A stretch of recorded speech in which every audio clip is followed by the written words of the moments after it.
মা খাদিজার সম্পর্কে এত সম্মান দিয়ে কিন্তু কথা বলেন, আপনারা খেয়াল করেন ওয়াজ নসিহতে তাদের মুখে খালি মা আয়েশার কথা।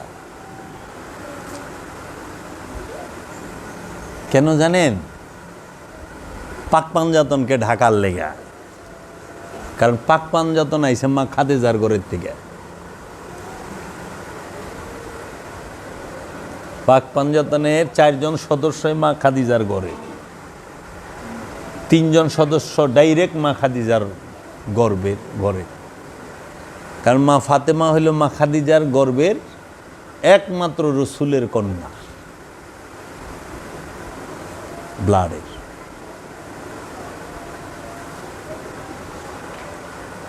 মা ফাতেমা আলাইহিস সালাতু ওয়াস সালামের ছেলে মাওলা হাসান, মা ফাতেমা আলাইহিস সালামের ছেলে মাওলা হুসাইন। তাহলে মাওলা হাসান, মাওলা হুসাইন আর মা ফাতেমা 3 জন, রইল 2 জন মাওলা আলী কারামাল্লাহু ওয়াজহু মহানবী,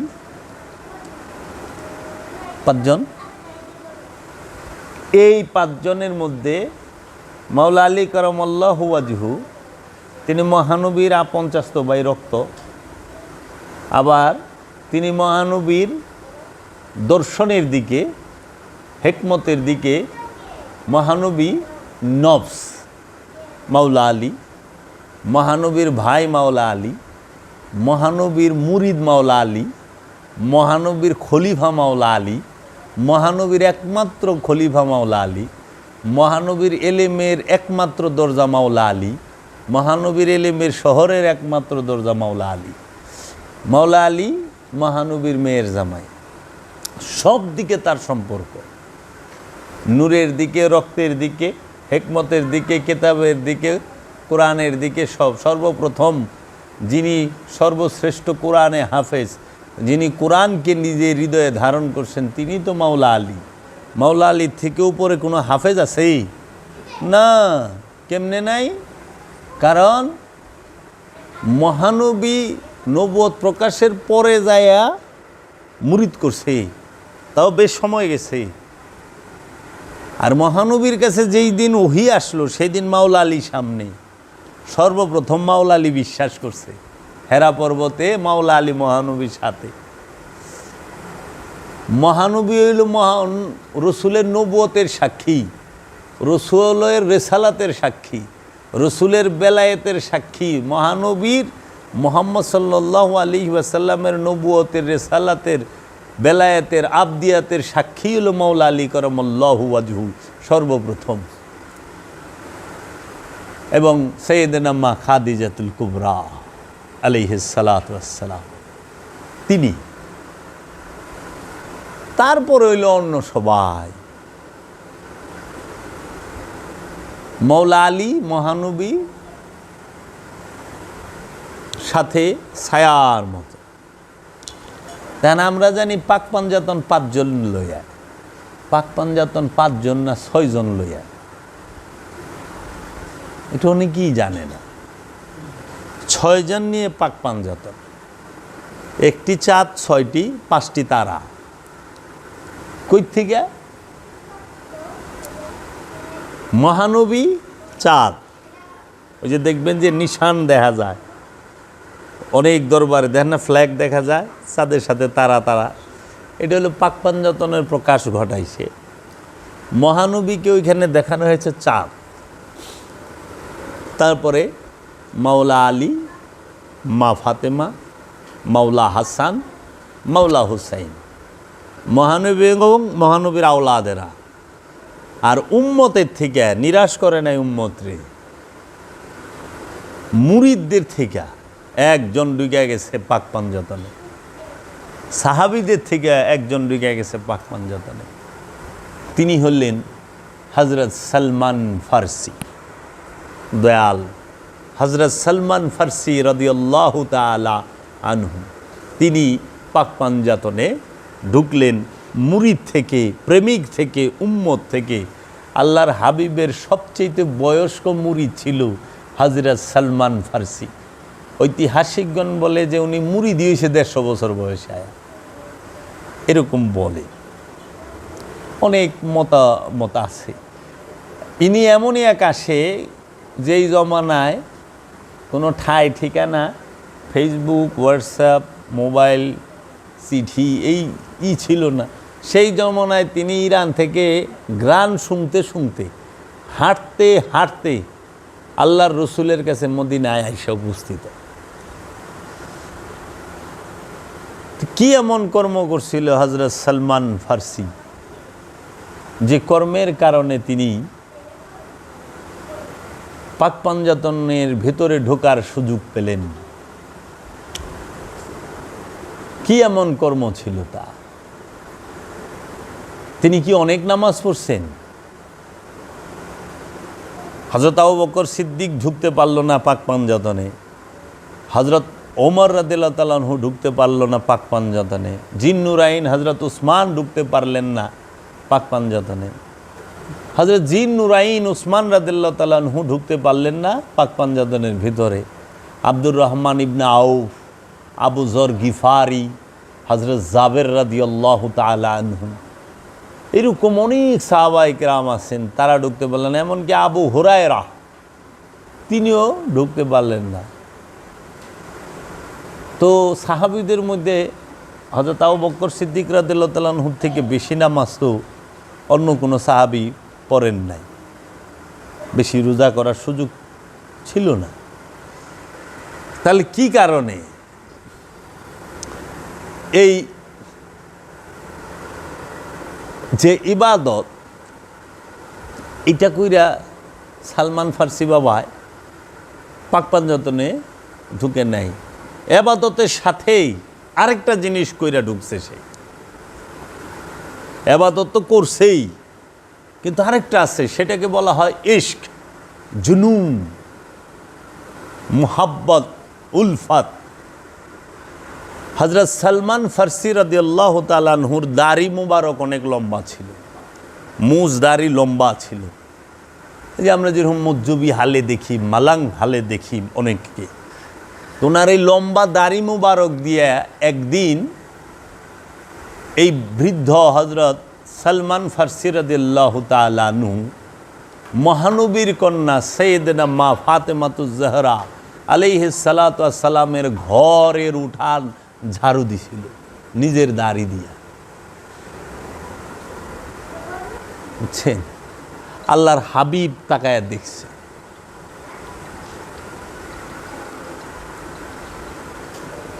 আল্লাহর হাবিব তাকায় দেখা ওর প্রতিদানে মহব্বতে পাক পাঞ্জাতনের ভিতরেই হযরত সালমান ফার্সিকে নিয়ে নিছে। একটা তো আইন দিয়া চরম পর্যায়ের পুরস্কার ভাই নাই পাইছে, আইনের পুরস্কার আইন দিছে, আইন মানবা জান্নাত যাইবা, আর আইনের সাথে মহব্বত করবা মুক্তি পাইবা। ছায়া দেখেন বহু নামাজি, রোজাদার, হজ যাকাত দেনেওয়ালা, কুরবানিওয়ালা ছিল, আছে, কিন্তু ইয়েমেন প্রদেশে, ইয়েমেন হইল আল্লাহর ওলিদের ভূমি, আল্লাহর ওলিদের জন্মস্থান। সর্বপ্রথম আল্লাহর ওলি গো জন্মস্থানটা ইয়েমেন থেকে হয়, আর নবীদের জন্মভূমি বলা হয় বেতেলহেম, তারপরে জর্ডান, যাকে উর্দুন কইতো আগে, উর্দুন, ফিলিস্তিন, ইজিপ্ট, মিশর, এই অঞ্চলকে বলা হয় নবীদের জন্মস্থান। মিশর, সিরিয়া, জর্ডান, ফিলিস্তিন, এই অঞ্চল হইল নবীদের, আর ইয়েমেন থেকে হয় আল্লাহর ওলিদের জন্য। সেই ইয়েমেন প্রদেশে হযরত ওয়াইস আল কারনি, তিনি আল্লাহর রসুলের এমন এক প্রেমিক ছিলেন যে আল্লাহর রসুল মদিনা থেকে দেখছে আমার একটা প্রেমিক আছে ইয়েমেনে,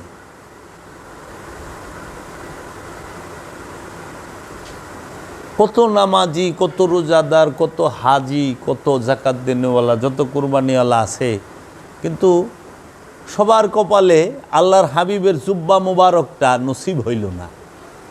কিন্তু এমন এক প্রেমিক যে ওয়াইস আল কারনি, সেই ওয়াইস আল কারনিকে আল্লাহ রসুল উপহার দিলেন মাওলা আলী করমল্লাহু ওয়াজহুকে দিয়ে ওফাতের আগে, যে আলী, ওমরকে নিয়ে যাও, ইয়েমেন প্রদেশে আমার এক প্রেমিক আছে, তার নাম ওয়াইস কারনি, ওয়াইস আল কারনি, তুমি তাকে আমার এই জুব্বা মুবারকটা উপহার দিবে, তাকে দেখে আসবে। হযরত উমরকে বললেন, উমর, যখনই সুযোগ পাও, যদি এই আল্লাহর আব্দুহুর দেখা পাও, তারে দিয়ে হাত তুলা মোনাজাত করাইবা, তারে দিয়ে মোনাজাতটা করায়ও যদি পারো, যখনই পাইবা। তাই হযরত উমর রাদিয়াল্লাহু তাআলা আনহু যত বছর বেঁচে ছিলেন, সব সময় হজের মধ্যে ওয়াইস আল কারনির খোঁজ নিতেন এবং তাকে দিয়ে মুনাজাত করাইতেন। বুঝছেন? দেখেন, মোহব্বতের পুরস্কার বাবা সালমান ফার্সিও পাইল, মোহব্বতের পুরস্কার ওয়াইস আল কারনিও পাইছে। আচ্ছা, মোহব্বতের পুরস্কারটা আশিকে রসুল হযরত বেলাল রাদিয়াল্লাহু তাআলা আনহু তিনিও পেয়েছেন। আবু সামার দুর্রার বাড়িতে, চাবুকের বাড়িতে পিঠের চামড়া উঠে গেছে, গরম বালির মধ্যে শোয়ায় রাখছে, পিঠে পিটাইছে, রক্ত দরদরায়া পড়ছে, কিন্তু তিনি বলছেন ইয়া মুহাম্মদ। হযরত বেলালের জিকিরই ছিল ইয়া মুহাম্মদ, ইয়া মুহাম্মদ, ইয়া মুহাম্মদ। হযরত বেলাল বলেছেন, আমি মুহাম্মদের গলিতে বসিয়া মুহাম্মদের পূজা করি, এতে আমি জান্নাত পাই চাই না পাই আমার কিচ্ছু যায় আসে না। আমি মুহাম্মদের গলিতে বসিয়া মুহাম্মদের পূজা করি, এতে আমি জান্নাত পাই চাই না পাই আমার কিছুই যায় আসে না। আল্লাহর হাবিব যখন দেখলেন যে তার আশিককে এইভাবে আঘাত করা হচ্ছে, তাই আল্লাহর হাবিব বললেন হযরত আবু বকরকে, আবু বকর, বেলালকে কি মুক্ত করা যায় না? ইয়া রাসূলুল্লাহ, আমার মা বাবা কুরবান হোক, আমি বেলালকে আপনার কাছে নিয়ে আসব। তখন আল্লাহর হাবিব বলল, আবু বকর, তুমি যখন যাও তাকে মুক্ত করতে, সেইখানে আমাকেও শরীক রাইখো। মানে হযরত বেলাল রাদিয়াল্লাহু তাআলা আনহু ছিল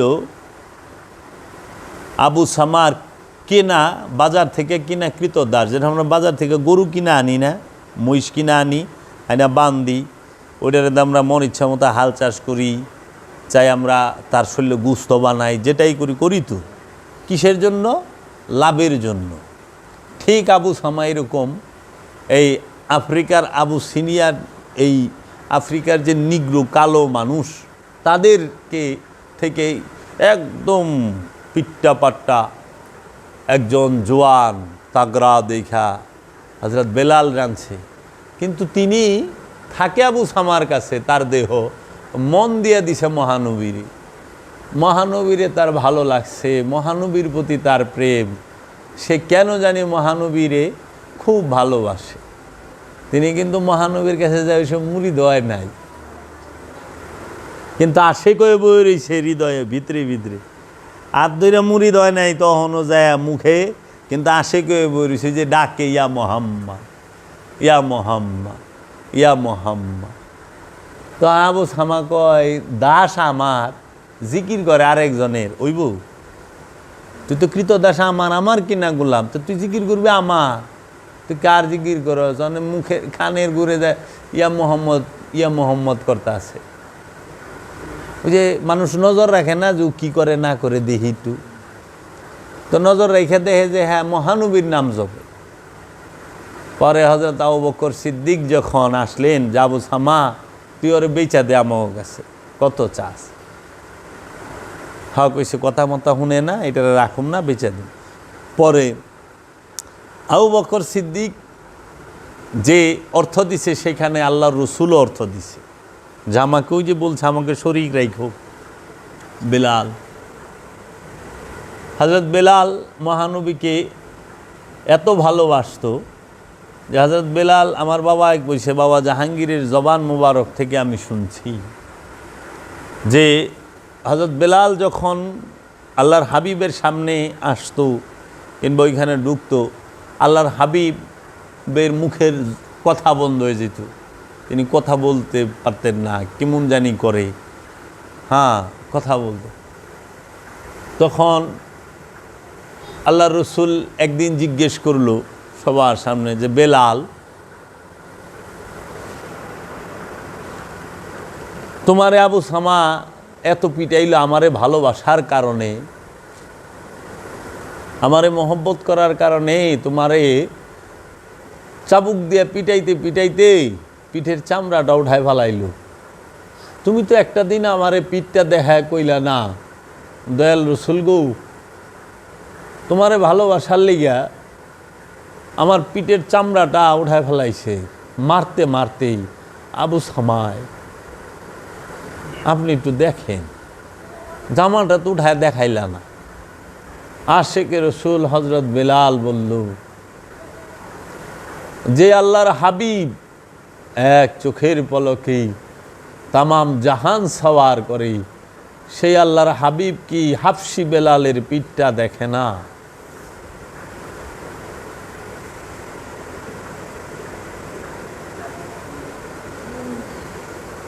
সেই আল্লাহর হাবিব কি হাফসি বেলালের পিঠ দেখে না? আমরা মনে করি হয়তো আমরাই আঘাত পাইছি। না বাবা, আমাদের আঘাত তাদের তুলনায় শস্য পরিমাণ না, শস্যার সমতুল্য না। ভালোবাসলে আঘাত পেতেই হবে। মহব্বতের প্রতিদানই হইল আঘাত, বুঝছেন? ফুলের মালা পরনের আগে জুতার মালা পরতে হয় তাদের, যারা প্রেম করে। প্রেমিকের সার্থকতা হইল যখন সে গলায় জুতার মালা পরে। তারপরে দেখবেন প্রেমিকরে ফুল দিয়া ঢাইকা রাখে। এখন কি প্রেমিক ওয়াইসাল কারনি, তার রওজা মুবারকটা ফুল দেয়া ঢাকা থাকে না? কিন্তু ওই সময় কইতো হযরত উমরে জিজ্ঞেস করছে, হযরত উমর জিজ্ঞেস করছে ইয়ামানের মানুষরে যে তোমরা কি ওয়াইসাল কারনিকে চিনো? কয়ে হ্যাঁ। আমরা তার সাক্ষাতের জন্য যাব। কয়ে ওরে কেনা চিনে?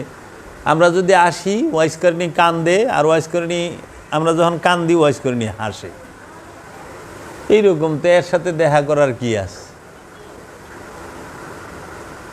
আল্লাহর রসুল মদিনা মুনাওয়ারাত থেকে দেখলো ইয়ামেনে তার আশেকাছে, আর ইয়ামেনে তার সাথে বৈশা রয়েছে যারা, তারা বুঝতে পারলো না যে এই ইয়ামেনের মধ্যে মুহাম্মদ সাল্লাল্লাহু আলাইহি ওয়াসাল্লামের নূরের রূপ লয়ে বয়ে রয়েছে। তিনি যে আল্লাহর আব্দুহু, আল্লাহর রসুলের এক রূপ, আল্লাহর রসুলের এক নূরের রূপের নামই ওয়াইসাল কারনি, যার থেকে এই ইলমে তাসাউফ, এই সুফিবাদ, এই সুফিয়ানে কেরাম, আল্লাহর ওলিরা আসছেন। তিনি মাওলা আলীর জন্য জীবন দিয়েছেন। তারে কুবায়া কাশছে মুয়াবিয়া। আচ্ছা, সিফিনের যুদ্ধেই মাওলা আলীর পক্ষ হইয়া দাঁড়াইছিল ওয়াইসাল কারনি এবং হযরত আবু হুরায়রা, ইনারা